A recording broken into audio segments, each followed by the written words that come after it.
get those last minute flashes in an instant of, aha, here's the illumination. We don't have to do it through pain. And so you were very fortunate to be able to say goodbye to her. And don't even think about, you should have been there.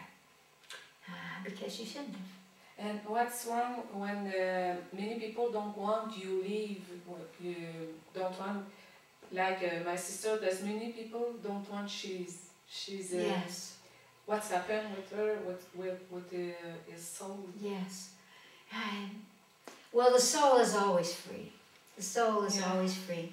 But the spirit, which is the life force energy, which is the part of the soul that carries out the blueprint. The soul will say, here are your lessons, learn love, balance this or whatever. The spirit is the one that performs that act. And so it has personality, it has thought forms, it has karma from other lifetimes, you know. And so that spirit is connected to the people around it, karmically. Contracts and vows with blood relatives, with sexual relatives, with strangers. Very often families will feel, partly because of the Judeo-Christic epic, you know, that you should beat your breast and be in sorrow. In fact, cultures around the world from many different religions have said, well, you must grieve someone for 3 years, for 5 years, you must wear black for 5 years, you must never be happy again. Different religions have different ideas about that. But all of that's created because humans have thought up those ideas which say this equals that.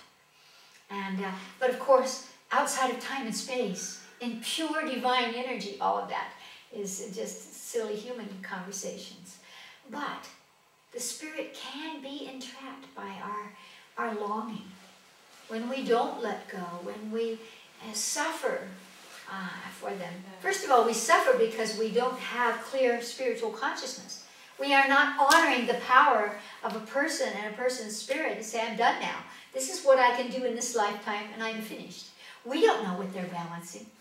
We don't know the purpose of their diseases or their dying or their suffering or any of their conversations. We can't see that from a human perspective. It can only be seen when we peel away the veils and see it from a spiritual perspective, which takes a certain kind of, like we do here at the Lion Institute, looking at the incarnations of our souls with their souls to comprehend that. So we want to hold them. Part of the reason we want to hold them is because we identify ourselves through them. For my sister, I was a bad guy and I deserved to suffer. Okay, so I'll keep suffering. Or through my sister, I was a wonderful protector and we had a great relationship, or whatever the stories are. And so I want to hold that. One thing is true, when somebody leaves who's a blood relative or a sexual partner, there is a hole there. And nobody fills that hole, but we go on. It's just like a wound. We must knit the tissue back together in such a way that we recognize, but we have to recognize that it's done. And so it can knit back together, it can heal, but it'll heal from the inside out the same way the body does. And we go on. And one beautiful thing that I've learned about people dying is that you will inherit the best of whatever you perceive in death. Maybe you perceive that your sister had humor, or that she was very intelligent, or she loved flowers, but whatever you're aware of that defines or describes your sister, if you open your consciousness, if you open your spiritual energy, it will flow into you.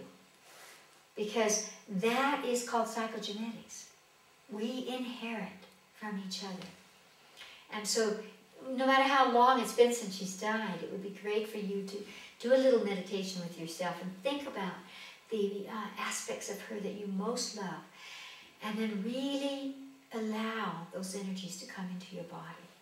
Ask your higher self to touch your body, create a spin point, a place that opens and allows that energy to flow into you. And in that way, you'll know that you're never separate. That now you give her the gift of continuing that power, those attributes and qualities that she had through you. That's her legacy. And she gives you that gift. I remember when one of my grandmothers died, I never had any, I liked plants, but I had no capacity to grow them. But my grandmother was obsessed with her garden. That was her whole life. She loved flowers. About 2 or 3 months after she died, I suddenly found myself running around planting flowers and fussing in the garden and buying plants, and that whole era of my life opened up. And I didn't really realize it until later, that what had happened is that suddenly that part of her had come into me, and that I now carry that legacy, that gift of beauty that she gave into the world. And now it is mine to give into the world. And so you want to think about those things. Those are the things that are important, not the rest of it, not the whole, and not the suffering, not the being left. Sometimes we feel abandoned by our parents when they die. Parents never die, nor did your sister, until the rest of the blood relatives are actually ready, until it will be a gift to them for them to leave. So perhaps when you're working here, you'll have an opportunity to see her in lifetimes, and that will really put your heart at rest. Wonderful. Oh, thank you for bringing that up. I'm sure that will be a gift to many people.